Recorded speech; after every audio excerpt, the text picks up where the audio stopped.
तो जो काम पलटू राम ने किया है बहुत ही शर्मनाक किया है और कार्य से इस कांड के लिए मुख्य पलटू राम के कर कमलों से नियुक्ति पत्र बांटे जा रहे थे, जैसा आपने कहा, आयुष डॉक्टरों को। वीडियो में तो ये भी उधर से कहा जा रहा है कि पहले हटाने के लिए बोले, लड़की नहीं हटाई तो उसके बाद हटाए। ठीक, पूरी दुनिया में इसको लेके बवाल मच गया है। तो इसमें कुछ बिंदु मैं दर्शकों को बताता हूँ। जो भारत का कानून है, जिसको भारत न्याय संहिता कहते हैं, बीएनएस, उसकी धारा 74 है, सेक्शन 74।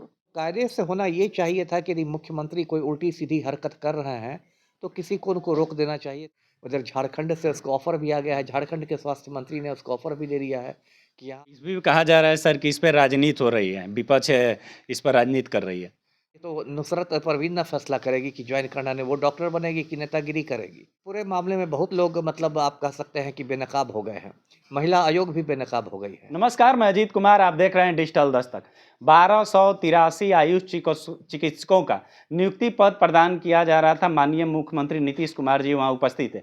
एक महिला थी, उनको भी नियुक्ति पत्र दे रहे थे। इसी क्रम में वो हिजाब पहनी हुई थी, उसे हटाने के लिए बोले नहीं हटाए तो खुद उस हिजाब को माननीय मुख्यमंत्री महोदय हटा देते। उसके बाद देखिएगा, बिहार सहित दिल्ली होते हुए कलकत्ता तक इसका विरोध किया गया। इसी क्रम में अभी हमारे साथ देखिएगा कि पूर्व आईपीएस अमिताभ दास सर हैं, इनसे बात करेंगे। क्या कहिएगा सर?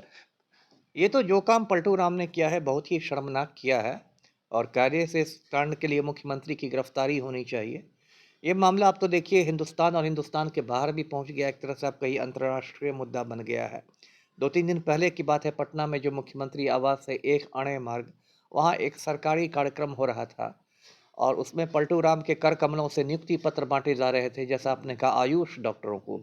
आयुष डॉक्टर उनको कहते हैं जो एलोपैथी के अलावा डॉक्टर होते हैं, जैसे आयुर्वेद के डॉक्टर, यूनानी के डॉक्टर या होम्योपैथी के।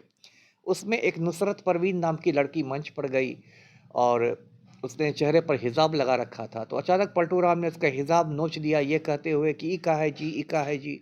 न, उस वीडियो में तो ये भी उधर से कहा जा रहा है कि पहले हटाने के लिए बोले, लड़की नहीं हटाई तो उसके बाद हटाए। ठीक है, तो नोच दिया ना, फाइनली हटा दिया ना सीएम ने खुद से।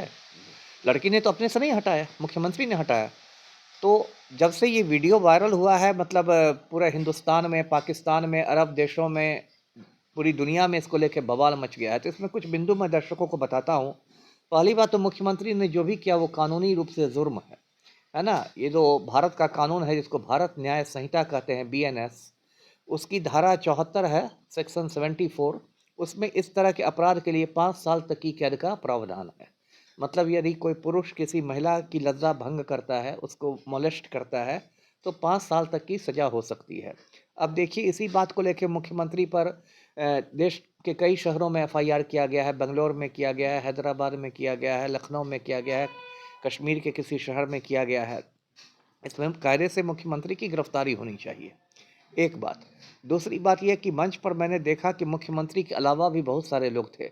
उप मुख्यमंत्री थे सम्राट चौधरी, स्वास्थ्य मंत्री थे मंगल पांडे, प्रधान सचिव थे दीपक कुमार।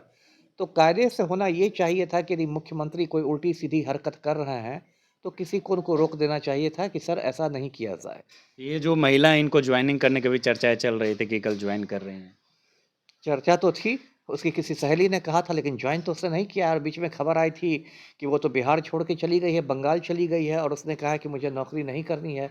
उधर झारखंड से उसको ऑफ़र भी आ गया है, झारखंड के स्वास्थ्य मंत्री ने उसको ऑफ़र भी दे दिया है कि यहाँ ये आपको 3 लाख रुपया महीना सैलरी मिलेगी और बंगला वगला सब मिलेगा। तो इसमें तो पलटू राम की पूरी लानत मलामत हो गई है। और ये देखिए, इस प्रकरण का सबसे दुखद पहलू यही है कि नुसरत परवीन नौकरी नहीं ज्वाइन कर रही है। मतलब पलटू राम की गुंडागर्दी की वजह से एक लड़की की ज़िंदगी बर्बाद हो गई। उसने जो शिक्षा ली थी डॉक्टर बनने के लिए, यदि वो डॉक्टर नहीं बनती है तो फिर वो घर पर रोटी बेलेगी बैठ के। तो ये तो बहुत उसके करियर के साथ खिलवाड़ कर दिया ना मुख्यमंत्री ने। तो इस भी कहा जा रहा है सर कि इस पर राजनीति हो रही है, विपक्ष है इस पर राजनीति कर रही है। अरे भाजपा वाले राम जी पर राजनीति कर ले तो कोई बात नहीं, और यहाँ एक बेटी का हिजाब नोच लिया गया, उस पर बात हो रही, तो राजनीति कहाँ से इसमें आई? ये तो मानवता का सवाल है, इसमें राजनीति कौन बात आएगी? इसमें भी तो राजद वाले भी अपने पार्टी में बुला रहे हैं, कह रहे हैं कि पार्टी ज्वाइन कर लीजिए। अब वो तो राजद वाले को नहीं मैं करता हूँ, पार्टी ज्वाइन करना ये तो नुसरत परवीन ना फैसला करेगी कि ज्वाइन करना ने वो डॉक्टर बनेगी कि नेतागिरी करेगी। ये अब राजद के किसी नेता ने कह दिया होगा। देखिए, इस पूरे मामले में बहुत लोग, मतलब आप कह सकते हैं कि बेनकाब हो गए हैं।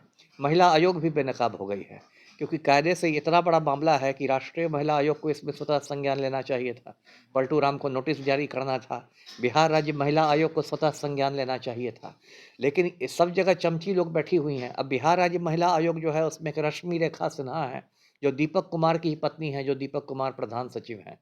तो इन चमची लोगों से आप क्या उम्मीद कीजिएगा जी। तो अभी आप सुन सकते हैं हमारे साथ पूर्व IPS अमिताभ दास सर थे। हिजाब वाला मुद्दा जो काफ़ी चर्चा में था, इनकी पूरी बातों को आप सुने, ये बात कैसी लगी? आप अपनी प्रतिक्रिया कमेंट बॉक्स में दें। धन्यवाद।